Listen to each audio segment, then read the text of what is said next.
ভান্ডাফোড়। বিধানসভায় তৃণমূলের দুর্নীতির ফাইল খুললেন মুখ্যমন্ত্রী শুভেন্দু অধিকারী।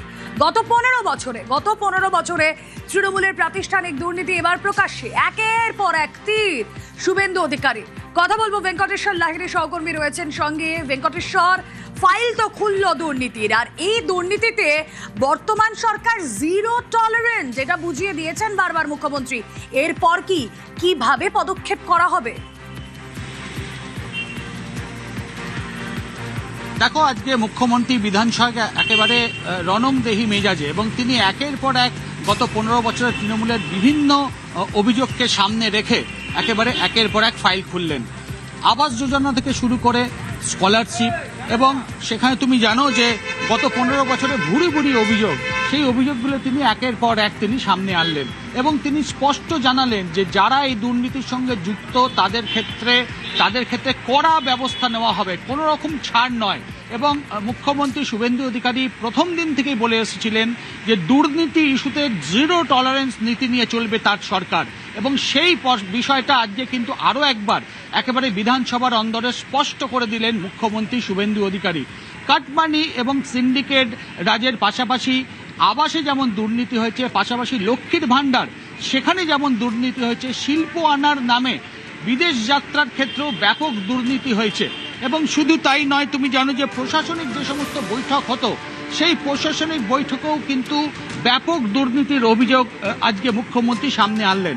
অর্থাৎ একের পর এক দুর্নীতি, গত 15 বছরের তৃণমূল সরকারের আমলে একের পর এক দুর্নীতির ফাইল আজকে নিজে খুললেন বিধানসভায় মুখ্যমন্ত্রী, এবং সেখানে স্পষ্ট করে দিলেন যে যারা দুর্নীতির সঙ্গে যুক্ত সমস্ত ঘটনার তদন্ত হবে, এবং শুধু তদন্ত নয়, যারা দুর্নীতির সঙ্গে যুক্ত তাদের বিরুদ্ধে কড়া ব্যবস্থা নেওয়া হবে, এবং যারা দুর্নীতি করেছেন তাদের কিন্তু ঠাঁই হবে একেবারে জেলে।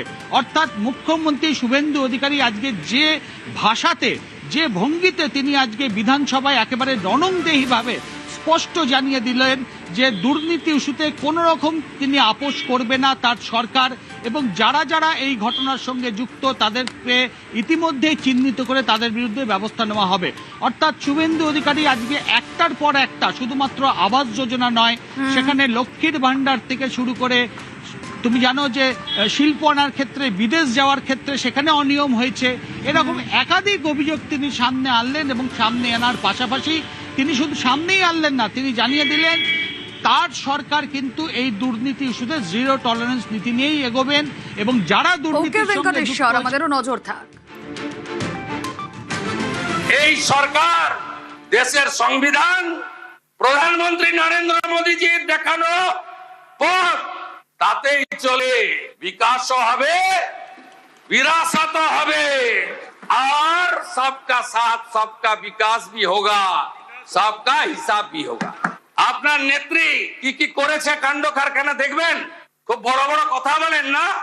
এই 324.73 কোটি টাকা ফিকিকে দিয়েছেন, দেখবেন প্রাক্তন মুখ্যমন্ত্রী মমতা ব্যানার্জি, প্রাক্তন মুখ্যমন্ত্রীর সই দেখবেন নাকি? 324 কোটি, এ তো হিমশৈলের চূড়া মাত্র। বেঙ্গল গ্লোবাল বিজনেস সামিট সরকার করেছে, প্রাক্তন অর্থমন্ত্রীর ফিকিকে সরাসরি 324.73 কোটি টাকা আপনার প্রাক্তন মুখ্যমন্ত্রী দিয়ে দিয়েছেন। আপনি পারেন দিতে, সহযোগিতা করুন, কাজ করতে দিন। এই রাজ্যকে দাঁড় করাতে চাই।